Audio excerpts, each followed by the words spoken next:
자, 지난주에 이어서 건축 탐구 하나님의 집 재료편으로 말씀을 증거하겠습니다. 자, 지난 시간에 우리는 건축의 기본이 되는 터전에 대해서 말씀을 나눴습니다. 이때 믿음의 터전은 무엇이다?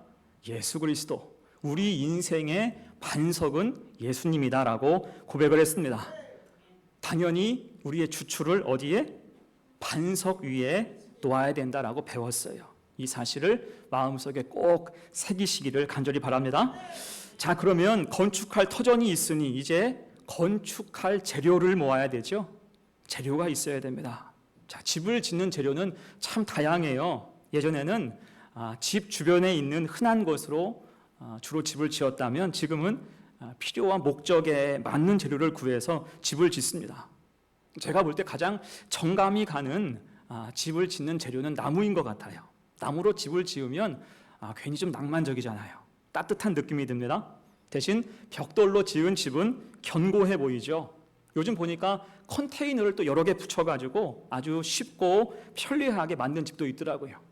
또한 추워요. 네, 추워요. 예, 간단하게 설명을 하시네. 그래요. 또 통창을 막 설치해서 아주 밝은 집도 있습니다. 자, 그러면 우리는 하나님의 집, 믿음의 집을 지을 때 무엇으로 지을까요? 이에 대해서 오늘 6절은 귀한 말씀을 줍니다. 6절 말씀 같이 읽어요. 시작. 그리스도는 하나님의 집을 맡은 아들로서 그와 같이 하셨으니 우리가 소망의 확신과 자랑을 끝까지 굳게 잡고 있으면 우리는 그의 집이라. 아멘. 이 말씀 꼭 기억하세요.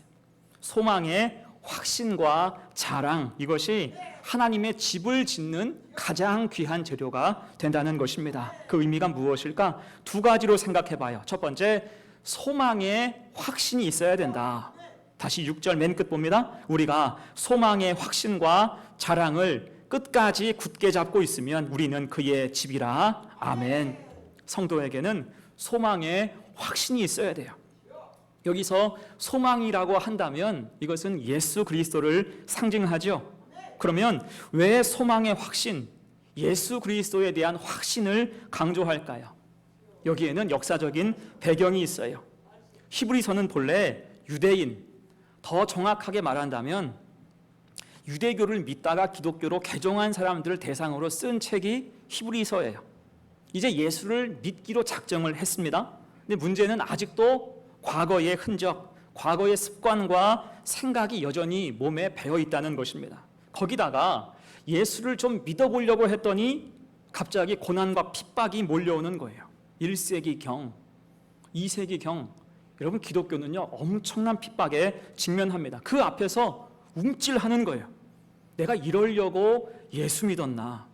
내가 괜히 예수 믿은 것 아닌가? 그러면서 한 발 슬쩍 빼고 싶은 그런 생각이 드는 것입니다. 그러면서 자기 합리화하는 게 무엇일까요? 그냥 옛날처럼 내가 조용히 율법을 지키면서 살아야 되겠다. 아무한테도 알리지 말고 그냥 혼자 조용히 율법이나 지키면서 살아야지. 어때요? 자꾸 과거로 돌아가고 싶은 생각이 든다는 것입니다. 신앙을 접고 당분간 고난의 소나기를 피하자, 이런 생각이 많았다는 거예요. 자, 이 상태에서 가장 필요한 것이 무엇입니까? 소망의 확신이라는 거예요. 소망의 확신이 없으니 이렇게 흔들릴 수밖에 없다는 것입니다. 그래서 오늘 1절 말씀이 의미가 있죠. 그러므로 함께 하늘에 부르심을 받은 거룩한 형제들아, 우리가 믿는 도리의 사도이시며 대제사장이신 예수를 깊이 생각하라. 아멘. 핵심은 예수를 깊이 생각하라. 얕게 생각하면 꾀가 나요. 얕게 생각하면 세상에 휘둘린다는 것입니다. 고난과 핍박의 광풍 앞에서 쓰러지기 쉽고 자꾸 딴 생각이 들 수가 있다는 거예요. 대신 깊이 생각하라.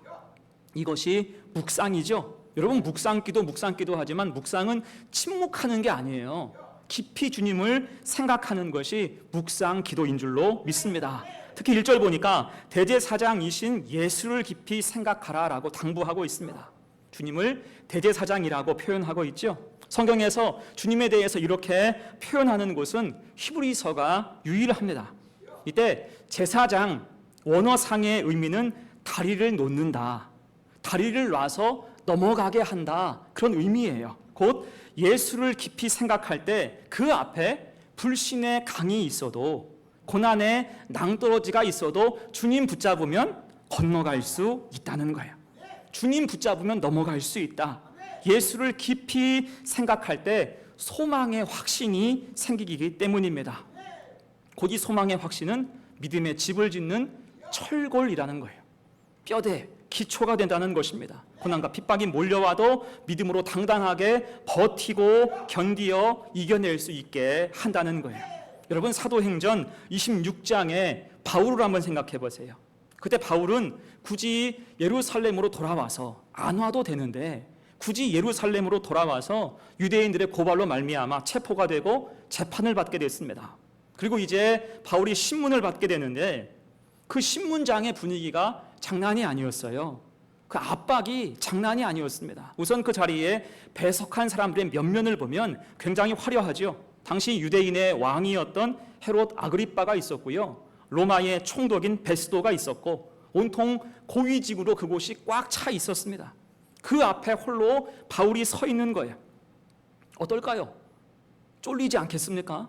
잔뜩 위축되지 않을까요? 하지만 바울은 전혀 위축되지 않고 자신을 변호함과 동시에 복음을 준 거예요. 그것이 사도행전 26장 23절입니다. 곧 그리스도가 고난을 받으실 것과 죽은 자 가운데서 먼저 다시 살아나사 이스라엘과 이방인들에게 빛을 전하시리라 함이니이다 하니라. 아멘. 그 자리에서 위축되는 그 순간에 오히려 예수를 증거하면서 자신을 변호하는 거예요. 그러자 이 말을 듣고 총독 베스도가 정색하면서 바울을 향해서 소리질러요. 베스도가 크게 소리내어 이르되, 바울아, 내가 미쳤도다. 내 많은 학문이 너를 미치게 한다. 눈치가 좀 있으라는 거예요. 지금 네가 이 자리에서 그 말을 할 때가 아니라는 거예요.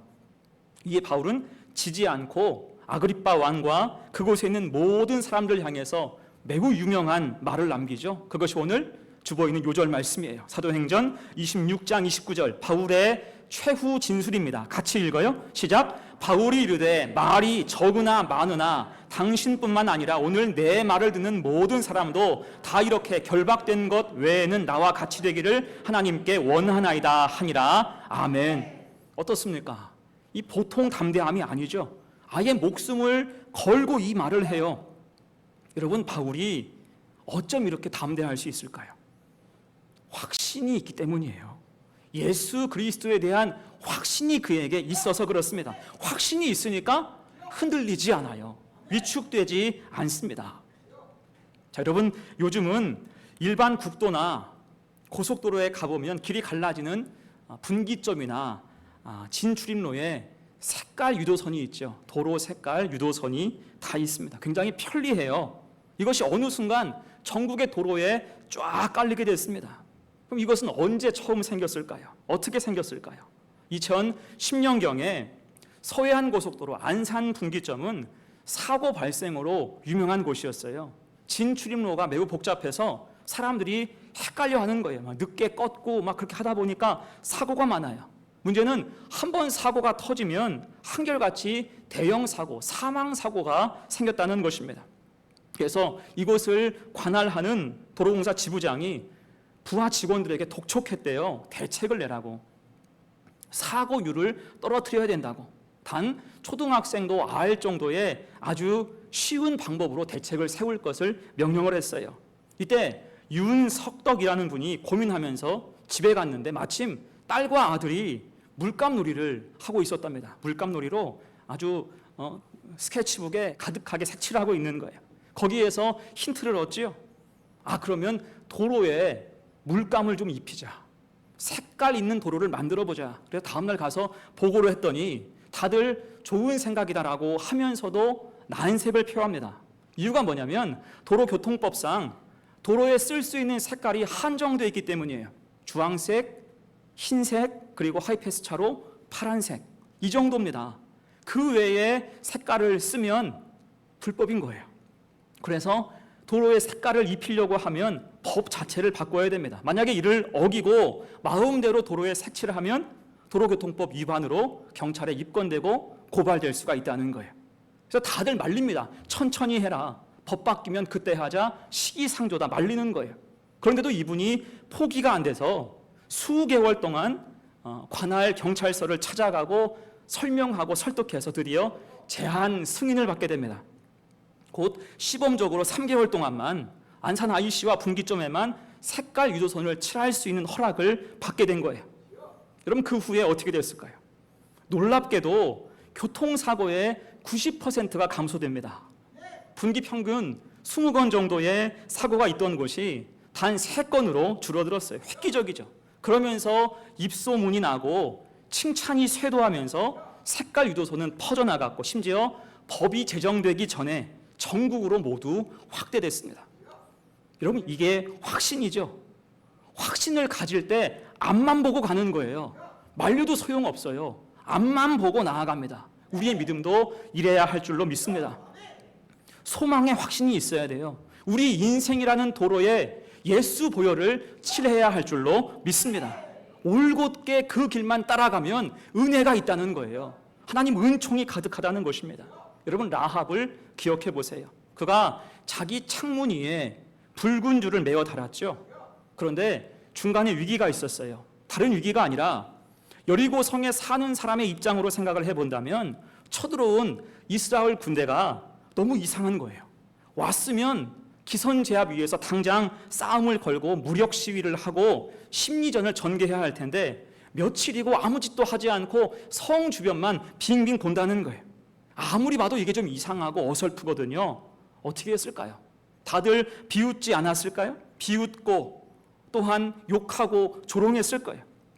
하지만 그때도 라합은 하나님을 확신하면서 창문에 붉은 줄을 메고 점검했다고요. 남들은 다들 창문 열고 구경하고 조롱할 때 그는 두려움으로 미래를 준비했다는 것입니다. 결국은 그 확신이 그와 그의 가족을 살리는 원동력이 된 줄로 믿습니다.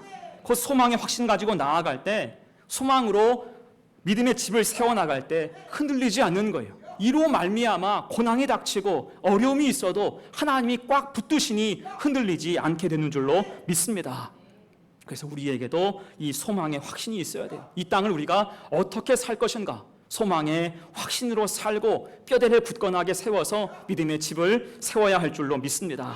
이것을 기억해서 견고한 믿음의 집 세워나가는 우리 성도들 되시기를 간절히 축원합니다. 아멘. 두 번째예요. 하나님 집의 재료 두 번째, 소망의 자랑이 있어야 돼요. 다시 6절 하반절 말씀 봅니다. 우리가 소망의 확신과 자랑을 끝까지 굳게 잡고 있으면 우리는 그의 집이라. 아멘. 성도는 소망의 확신과 함께 소망의 자랑이 있어야 돼요. 이때 자랑은 자랑인데 무슨 자랑? 소망의 자랑. 소망의 자랑이라는 단어에 주목해야 됩니다. 이것은 누굴 자랑하라는 거예요? 예수 그리스도를 자랑해야 된다. 다른 말로 하면 예수로 살라라는 뜻입니다. 이러면 영혼의 내구성이 생겨요. 영혼이 강해집니다. 사실 우리 인생 속에는 얼마나 많은 일들이 있습니까? 힘들고 어려운 일들 가득하잖아요. 고해와 같다 그럽니다. 그걸 단단히 견디고 버텨낼 수 있는 것이 내구성이에요. 인생의 내구성은 그래서 참 중요합니다. 자, 마찬가지로 우리가 집을 짓는다고 했을 때 1, 2년만 살고 그냥 버릴 거야, 이런 생각 가지고 집 짓는 사람이 있을까요? 아니죠. 평생 살 생각으로 집을 지어요. 당연히 내구성 높은 재료를 쓰겠지요. 비바람에 강해야 되고 더위와 추위에도 강해야 됩니다. 곧 우리도 믿음의 집을 지을 때 단단하게 지을 생각을 해야 돼요. 그 핵심이 무엇일까? 소망의 자랑이 내 속에 있어야 할 줄로 믿습니다. 예수로 나의 구주 삼아야 돼요. 이러면 우리 영혼은 강력해져요. 자, 그런데 문제가 있어요. 우리가 흔히 빠지는 혼란이 있다는 것입니다. 자랑은 자랑인데 소망의 자랑이 아니라 세상 자랑에 머물 때가 그만큼 많다는 거예요. 여러분, 사람은 본래 자랑이 많아요. 이때 자랑하는 심리, 자랑하는 이유가 무엇일까요? 자랑하면 기분이 좋아지거든요. 이게 원초적인 본성입니다. 또한 자랑은 곧 자존심이에요. 자존심을 위해서 자랑하는 경우가 많습니다. 특히 남들이 부러워하는 모습을 볼 때 내 자존심은 더욱더 올라가요. 이게 세상 자랑의 핵심입니다. 남들이 부러워하지 않으면 굳이 자랑하지 않아요. 남들이 부러워하는 것을 보고 그것이 기쁘기 때문에 자랑하는 모습이 많은 것입니다. 제가 예전에 수요 예배 때 한번 이야기했던 기억이 있는데, 흔히 자동차를 살 때 자동차를 구입하는 중요한 기준이 두 가지 있다고 하죠. 이게 우스갯소리인데 일면 타당합니다. 그 기준이 뭐냐면 승차감과 하차감이래요. 승차감과 하차감. 여러분, 승차감이 무엇입니까? 타보면 편안한 거예요. 멀리 장거리 여행을 가도 허리에 무리가 가지 않고 좋은 승차감. 이것이 자동차를 고르는 중요한 기준이겠지요. 대신 그러면 하차감은 무엇일까요? 차에서 내릴 때 편안하게 내리는 것이 하차감일까요? 아닙니다. 하차감은 차에서 내릴 때 느끼는 심리적인 만족감이에요. 이를테면 내가 포르쉐를 타요, 람보르기니를 타요, 롤스로이스를 타요. 이걸 타고 있다가 내리면 어때요? 사람들이 우러러보는 것 같거든. 그러니까 그 기분을 느끼고 싶어서 비싼 차를 선택하는 사람들이 많다는 것입니다. 자기 만족이죠. 우월감을 즐기는 사람들이 있더라. 그래서 실제로 우리나라에서 소형차가 아닌 대형차가 많이 팔리고 수입차의 점유율이 갈수록 높아지는 이유가 이 하차감 때문이라는 거예요. 남들이 부러워하고 주목받으니까 기분 좋은 거예요. 그렇게 자기 존재를 과시하고 싶은 생각이 우리 속에 내재되어 있습니다. 하지만 여러분, 이런 사람의 문제가 무엇입니까? 오히려 이런 분들은 영혼의 내구성이 현저히 떨어질 가능성이 높아요. 그들은 늘 무언가와 비교하기 때문에 더 큰 것 앞에서는 영혼이 바사삭 부서지기가 쉽습니다. 나보다 더 잘난 사람, 돈 많은 사람, 자식이 서울대 가고 의대 들어간 사람 만나면 바로 꼬리 내려요. 자존심이 추락하는 거예요. 부럽다 못해 배가 아플 때가 있습니다. 이게 영혼의 나약함을 뜻하잖아요. 그러면서 흔히 하는 자조적인 고백이 무엇입니까? 부러우면 지는 거다. 부러우면 진다고 늘 얘기하는 거예요. 괜히 센 척합니다. 이것이 세상 자랑의 한계예요. 자, 이에 대해서 요한 1서 2장 16절은 중요한 지적을 하죠. 같이 읽어요. 시작. 이는 세상에 있는 모든 것이 육신의 정욕과 안목의 정욕과 이생의 자랑이니 다 아버지께로 쫓아온 것이 아니요 세상으로 쫓아온 것이라. 아멘. 이것들은 세상으로부터 와서 우리 영혼과 믿음을 갉아먹는다는 거예요. 자, 본문의 상황도 그렇습니다. 오늘 본문의 문제의 핵심은 신앙의 퇴행에 있어요. 고난과 핍박 앞에서 예수로 살지 못하고 세상을 바라보니까 영혼이 갈수록 위축된다, 그 말입니다. 비교하면서 보니까 내한테 자랑할 게 없어요. 자랑할 게 없는 현실을 바라볼 때마다 힘이 빠진다는 거예요. 그렇게 세상을 동경하다 보니 신앙이 거추장스럽죠. 놓고 싶은 거예요. 자꾸 그래서 모세와 율법 이야기를 하고 과거를 생각하고 미화합니다. 옛날이 좋았지, 나 옛날처럼 살아갈래, 그러는 것입니다. 마치 출애굽 후 광야에서 고기와 떡이 부족하다고 애굽의 노예 시절을 부러워했던 그 모습과 같다라는 것입니다. 하지만 여러분, 이렇게 과거를 미화하는 것은 현실에 대한 불만족, 영혼의 상실에 대한 보상 차원이에요. 우리 마음을 스스로 속이고 있다는 증거라는 것입니다. 이 정도로 그 마음은 이미 무너진 상태라고 할 수가 있어요. 그래서 히브리서 저자가 오늘 강조하는 게 무엇입니까? 과거의 모습, 과거의 율법이 아니라 현재 소망의 확신과 자랑 되시는 예수 그리스도를 붙잡으라, 그 말씀을 하고 있어요. 그로 인해서 우리 영혼의 내구성이 회복되고 강화될 수 있다는 거예요. 여러분, 이런 유명한 찬송이 있습니다. 무화과 나뭇잎이 마르고 포도 열매가 없으며 감람나무 열매 그치고 논밭에 식물이 없어도 우리의 양떼가 없으며 외양간 송아지 없어도 같이 난 여호와로 즐거워하리, 난 여호와로 즐거워하리, 난 구원의 하나님을 인해 기뻐하리라. 할렐루야. 여러분, 이 찬송, 이 고백 누가 했어요? 하박국 선지자가 했지요. 여러분, 이 정도면요 강철 멘탈이에요. 아무것도 없다고요. 포도 열매도 없고 감람나무 열매도 없고 논밭에 식물이 없어요. 외양간 송아지도 없고 우리의 양떼가 없지만 나는 하나님으로 말미암아 즐거워한다. 구원하신 하나님으로 말미암아 기뻐한다. 은혜가 가득 임하면 여러분 이렇게 찬송도 할 수 있어요. 어때? 이 정도면 정말 강철 멘탈이에요. 바울도 그렇습니다. 빌립보서 4장 11절 12절 볼까요?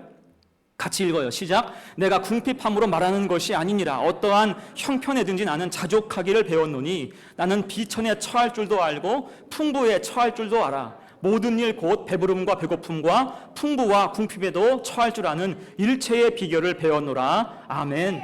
이 말씀 보면 반대의 상황이 묘사되어 있죠. 비천과 풍부, 배부름과 배고픔, 풍부와 결핍. 그러니까 지금 바울이 처한 상황이 굉장히 안 좋은 거예요.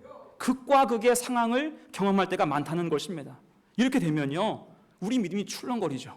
출렁이고 요동칩니다. 버텨내기가 쉽지가 않아요. 하지만 바울은 그런 상황 속에서 자족하기를 배웠다라고 고백하고 있고요, 감당할 수 있는 일체의 비결을 배웠다라고 이야기하고 있습니다. 자, 여기서 말하는 일체의 비결이 무엇일까요? 예수로 사는 거죠. 예수가 소망이고 예수님을 아는 것이 일체의 비결이다 고백하고 있어요. 그래서 하는 말, 그 다음 13절 말씀 같이 읽어요. 시작. 내게 능력 주시는 자 안에서 내가 모든 것을 할 수 있느니라. 아멘. 나로 인해서 모든 걸 할 수 있는 게 아니고 내가 주님 붙잡고 꽉 붙들고 나아갈 때 힘들고 어려워도 이겨낼 수 있다라고 고백하고 있는 것입니다. 더 심화해서 생각을 해본다면 고린도후서 11장을 보면 바울이 자기 자랑을 해요. 본래 자기 자랑하는 사람이 아는데 부득불 자기 자랑을 해요. 이때 무엇을 자랑하냐면 나의 어리석음을 자랑하고 고난당하는 현실을 자랑하고 자신의 약함을 자랑합니다. 그러니까 희한한 사람이에요. 이게 무슨 자랑거리예요? 왜 이것을 자랑할까요? 사실 이것은 자기 자랑이 아니라 역설적으로 약할 때 강함 되시는 예수 그리스도를 자랑하고 있는 거예요. 곧 주님이 함께 하실 때 어리석음은 세상의 지혜를 이길 수 있고, 주님이 함께 하실 때 고난을 통해서 복음은 더 전파될 수 있으며, 주님이 함께 하실 때 나는 약해도 하나님이 나를 통해서 일하실 수 있다는 것입니다. 이것이 바울이 세상을 살아가는 법, 일체의 비결이라고 할 수가 있는 거예요. 오직 예수 그리스도께 소망이 있다는 것입니다. 여러분, 그럴 때 이 생의 자랑이 쏟아지는 세상 속에서도 바울 그는 흔들림이 없었죠. 주님 다시 오실 때까지 내가 이 길을 가리라. 그 영혼의 내구성이 탁월한 줄로 믿습니다. 여러분, 이런 모습이 우리에게도 있었으면 좋겠어요. 다들 각자의 삶에서 힘겨운 삶을 살아가지만 우리에게는 동일하게 누가 계세요? 주님이 함께 계심을 믿습니다. 당연히 예수 소망이 우리에게 있어야 돼요. 세상 붙잡으면 비교하거나 혹은 비교당하거나 하면서 마음이 무너지고 믿음이 출렁일 때가 있습니다. 하지만 예수 붙잡고 소망으로 살면 세상이 그러거나 말거나 이렇게 하거나 저렇게 하거나 우리는 만족하고 감사하며 힘내서 주신 사명 감당할 줄로 믿습니다. 영혼의 면역력이 생기고요, 내구성이 생겨서 위축되지 않고 세상 논리가 아니라 믿음의 섭리를 가지고 살아가는 귀한 인생이 될 수 있다는 것입니다. 여러분, 이것이 우리 믿음의 집을 세우는 견고한 재료예요. 소망의 자랑으로 말미암아 여러분 믿음의 집을 견고하게 세워나가는 우리 성도들 다 되시기를 간절히 축원합니다. 아멘. 이제 말씀을 마무리합니다. 자, 우리는 하나님의 집입니다. 믿음의 터전이 있으니 믿음의 집을 이제 굳건히 세워나가야지요. 재료가 중요합니다. 제가 오늘 두 가지 재료 강조해서 말씀드렸어요. 하나는 소망을 확신하라. 소망의 확신이 철골이고 기둥이고 뼈대입니다. 이로 말미암아 흔들리지 않아요. 또 하나는 소망의 자랑을 하라. 이것은 영혼의 내구성입니다. 세상 자랑에 매몰되어 살면 수시로 멘탈이 바사삭 무너져요. 대신 예수를 나의 구주 삼으면, 주님이 나의 소망의 자랑될 때 우리 영혼은 튼튼하고 견고할 줄로 믿습니다. 이런 소망의 확신과 자랑이 있어서 결코 우리 믿음 퇴행하지 말고 은혜로 계속 진행해 나갈 때 믿음의 집을 견고하고 아름답게 세워나가는 복된 성도가 다 되시기를 간절히 축원합니다. 아멘. 우리 함께 찬송하죠.